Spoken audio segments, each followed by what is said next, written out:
नमस्कार, देख रहे हैं आप न्यूज़ 18 और मैं हूं आपके साथ अंजलि मलिक। भारतीय कुश्ती महासंघ में मचा दंगल थमने का नाम नहीं ले रहा है। लगातार ऐसी कुछ बातें निकलकर सामने आ जाती हैं जो धरना दे रहे खिलाड़ियों को और भी भौचक और परेशान कर जाती हैं। जी हां, कुश्ती महासंघ के अध्यक्ष ब्रजभूषण शरण सिंह के खिलाफ दिल्ली के जंतर मंतर पर पहलवानों का धरना लगातार जारी है।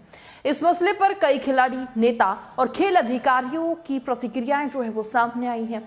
इसी कड़ी में भारतीय ओलंपिक संघ के अध्यक्ष पीटी उषा की प्रतिक्रिया भी सामने आई है। उन्होंने पहलवानों के धरने को खेल के लिए गलत करार दिया है। जानेंगे कि पीटी उषा ने ऐसा क्या कुछ कह दिया कि खिलाड़ियों के दिल और मन को चोट पहुंची है, जिसे सुनने के बाद खिलाड़ी रोते हुए भी नजर आए हैं। सुनिए।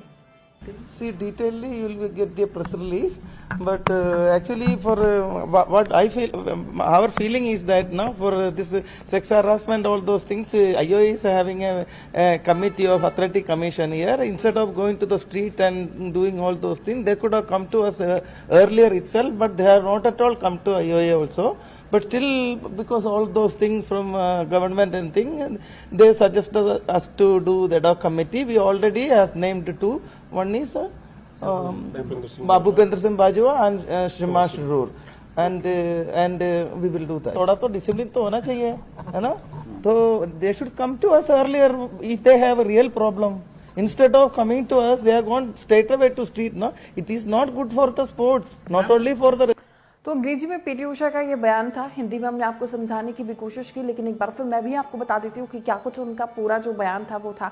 उनका कहना था कि भारतीय ओलंपिक संघ यानी कि IOA के पास यौन उत्पीड़न की शिकायत के लिए एक समिति है।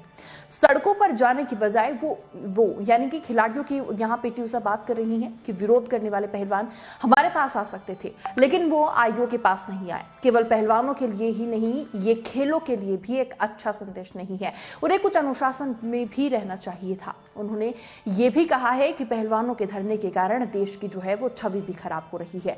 वहीं अब इस बयान के बाद जो है खलबली मची हुई है, क्योंकि देखिए, जब कोई इंसान इतने ऊंचे पद, इतने बड़े ओहदे पर विराजमान होता है तो उसके बाद उसके एक एक लफ्ज, एक एक शब्द जो है वो काफी वैल्यू उनकी हो जाती है।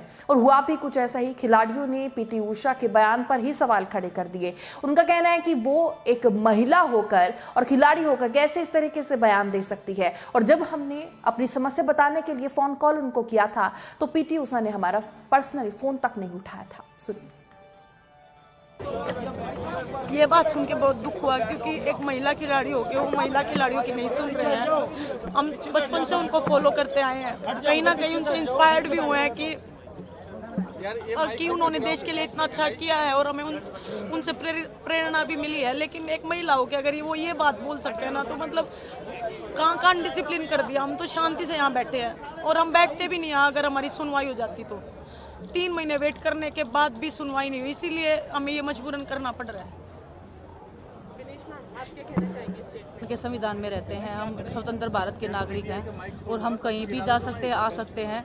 लेकिन अगर सड़क पे बैठे हैं तो हमारी कुछ मजबूरियां ही रही होंगी। किसी ने हमारी नहीं सुनी, चाहे स्पोर्ट्स मिनिस्ट्री है, चाहे IOA है। किसी ने जब नहीं सुना तब हम देश की जनता के सामने आया कि देखो हमारे को कोई नहीं सुन रहा है, हम इतने मेडल्स लेके आ रहे हैं। और पीटी उषा जी का ऐसे बोलना, जिनको हम खुद इतना बड़ा आइकॉन मानते थे, पीटी उषा जी, मिल्खा सिंह, इनको हम कि अरे मतलब खिलाड़ी हो तो ऐसे हो, देश जाने तो ऐसे जाने। उनका ऐसे बोलना, महिलाओं के प्रति बिल्कुल भी सेंसिटिव नहीं होना। और रही पीटी उषा मैम की बात, मैंने उनको पर्सनली फ़ोन भी किया था कि मैं अपना दर्द साझा कर सकूँ कि मैम देखो ऐसे ऐसे बात है, लेकिन उन्होंने फ़ोन भी पिक नहीं किया। तो अभी उनका ऐसा बोलना, 3 महीने से हम वेट कर रहे हैं, सब्र का जब इम्तिहान ख़त्म हो गया, 3 महीने से क्या हमें न्याय नहीं मिला। अगर पीटी उषा मैम के साथ कुछ ऐसा हुआ होता तो क्या वो इतना लंबा वेट कर लेते? उनको खुद से पूछना चाहिए, शायद उनकी आत्मा से कुछ जवाब निकले।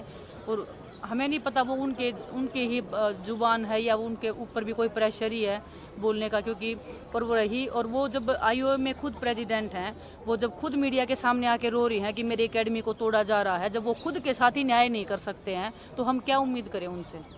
तब वो क्यों देश की जनता के सामने आए थे? वो भी तो देश की जनता के सामने आए थे। वो क्यों नहीं स्पोर्ट्स मिनिस्ट्री में गए? क्यों नहीं वो प्रधानमंत्री जी के पास गए कि सर मेरे साथ ऐसे ऐसे हो रहा है? जब वो खुद IOA की प्रेसिडेंट होने के बाद में, राज्यसभा की सांसद होने के नाते, वो इतनी बड़ी चैंपियन एथलीट होने के नाते भी वो मीडिया के सामने रो रही थी। हमारा अंदर से रो रहा था उस दिन इतने बड़े एथलीट के साथ भी क्या हो रहा है, ये क्या हो रहा है देश में। हमारे अंदर से हम खुद लोग पर्सनली फ़ोन कर करके कि प्लीज़ उनसे हाल चाल पूछो कि मैम सब कुछ ठीक है या नहीं है। उन्होंने एक बार भी क्या, उनके मन के अंदर ऐसा नहीं आया कि हम भी उनसे पूछें। तो दुख होता है ऐसे, मतलब कोई जब इतना बड़ा खिलाड़ी कोई दूसरे खिलाड़ी का दर्द नहीं समझता है। और बस क्या बोले, देश का दुर्भाग्य ही चल रहा है, ये बहुत ही बड़ा दुर्भाग्य है। वहीं इस बयान के बाद जो है अब जनता और खिलाड़ियों के साथ साथ विपक्षी नेताओं के भी बयान आने सामने शुरू हो चुके हैं। गुरुवार को खिलाड़ियों से मुलाकात करने पहुंचे रालोद मुखिया जयंत चौधरी ने ट्वीट किया है और कहा है कि हमारे शीर्ष पहलवान जनवरी में सड़कों पर थे, तब उन्हें सुना जाना चाहिए था जब उन्होंने पहली बार अपशब्दों के बारे में बात की थी। और पीटी उषा की टिप्पणी को बेहद ही बेकार और घटिया जयंत चौधरी ने बताया है। इसी के साथ ही तमाम जो विपक्षी दल है वो भी एकजुट हो गए हैं। हमको बता दें कि धरना दे रहे कुश्ती खिलाड़ियों को अन्य स्पोर्ट्स खिलाड़ियों के साथ साथ राजनीतिक दलों का भी भरपूर साथ मिल रहा है। चलिए अब समझते हैं कि आंदोलन का अगला कदम क्या होगा। धरने पर बैठे पहलवानों का कहना है कि वो अपनी अगली रणनीति सुप्रीम कोर्ट के फैसले के बाद तय करेंगे, यानी कि आज कोर्ट का फैसला आने वाला है। दिल्ली पुलिस ने पहलवानों की शिकायत पर एफआईआर दर्ज अभी तक नहीं की है। पहलवानों की मांग है कि ब्रजभूषण शरण सिंह के खिलाफ एफआईआर दर्ज की जाए और मामले की जांच जो है वो शुरू कर देनी चाहिए। दिल्ली पुलिस ने बुधवार को सुप्रीम कोर्ट से कहा है कि ब्रजभूषण शरण सिंह के खिलाफ 7 महिला पहलवानों के द्वारा लगाए गए यौन उत्पीड़न के आरोपों पर प्राथमिकी दर्ज करने से पहले किसी तरह की प्रारंभिक जांच की जरूरत है। दिल्ली पुलिस की ओर से पेश सॉलिसिटर जनरल तुषार मेहता ने मुख्य न्यायाधीश डीवाई चंद्रचूड़ और जस्टिस पीएस नरसिम्हा की पीठ से कहा है कि अगर शीर्ष अदालत को लगता है कि सीधे प्राथमिकी दर्ज की जानी चाहिए तो ऐसा किया जा सकता है। उन्होंने कहा कि हालांकि पुलिस को लगता है कि कुछ ऐसे मुद्दे हैं जिनकी प्राथमिकी दर्ज जो है करने से पहले एक बार प्रारंभिक जांच की जरूरत है। सुप्रीम कोर्ट आज बड़ी सुनवाई करने वाला है और बड़ा फैसला आज इन पर आने वाला है। देखना होगा कि क्या कुछ कोर्ट की तरफ से फैसला आता है। लेकिन इस पर आपकी क्या राय है? जिस तरीके से पीटी उषा ने खिलाड़ियों को लेकर जो बयान दिया है, जिसके बाद इनके बयान के बाद घमासान मचा हुआ है, पूरी खलबली मची हुई है, कमेंट बॉक्स में अपनी राय आप जरूर रखिएगा। फिलहाल बस मेरे साथ इतना ही। ऐसी तमाम खबरों के देखने के लिए लगातार बने रहिए न्यूज़ 80 के साथ। नमस्कार।